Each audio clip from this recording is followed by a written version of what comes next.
and the difference of understanding between the two of them is unfathomable. And so God goes on for like 4 chapters, pretty much. Yeah. There's some breaks there where Job responds.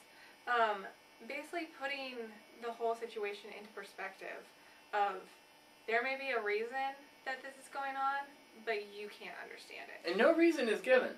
No reason is given. Yeah, God never says, oh, well, here's the big reason. No, it's much more, who are you to question the ways of God? And who are you to understand? You can't even possibly understand and fathom. Yeah, even if I were to give you the answer, it would be unsatisfying because you wouldn't get it. And I think that's interesting, like as the readers, that we have that behind the scenes bet that's the answer, that this is happening to Job, and it's incredibly unsatisfying. Yes, because no answer really is given to us. That as the reader, we might be like, wow, this is really petty on why God even bet this with Satan in the first place. That even there, we don't understand why. Which is, like, there's all these textures and layers to Job on reading and understanding an audience. It's crazy. It's awesome. And it does have a pretty happy ending, all things considered. Okay, so in the end of the book, Job is like, yeah, you're right. I don't get it. You're right. And the friends are rebuked. Friends were rebuked. And Job receives everything back twofold. Everything back. Okay. So I was talking to Rhoda, our secretary, about this, and I was like, that's kind of mean. Because he's an older guy, and having to raise kids all over again. And double the numbers. Seems kind of mean. Yeah. But I think beware of what you ask for. I know. But I think that's mean, from my perspective.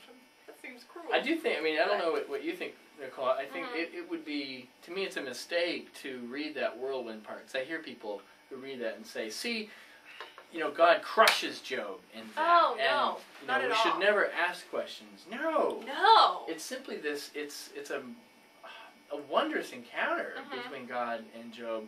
And I think Job kind of having this sense of the vastness of life. And I think, when we have those moments where we do not understand the pain that's going on.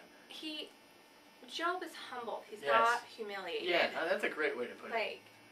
I think that's the real difference, is that his perspective is not crushing. And God never says, how dare you, ask these questions and challenge. And the religious friends are the ones that are rebuked, not Job. Not at all. So it's not, this is not a kind of a final stomp, a trump card. Right, don't you dare question. Yes. It's more of, keep questioning, but know that you're not going to get these nice, tidy answers. And that's okay. Yes. And I even love that That's life. Yeah.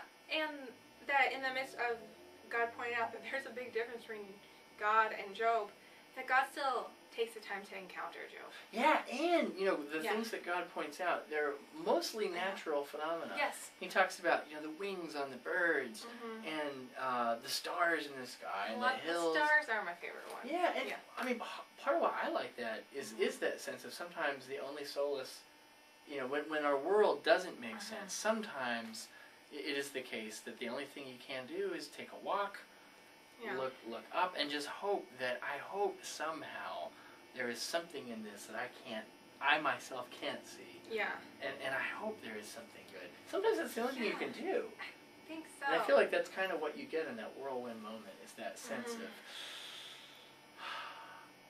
sigh. I feel like it's also like a real release for Job. Yes. That he stops looking for the reasons, obsessing with the whys, and starts dealing with the actual reality. Yes. That I think we get obsessed on, like, why is this happening to me? That we stop engaging in real life. So, friend, this is a book you can read and read and read, and however old you get, there will be something you will hear. It's so good. Yeah. And that's going to be true for all the wisdom literature. Yeah.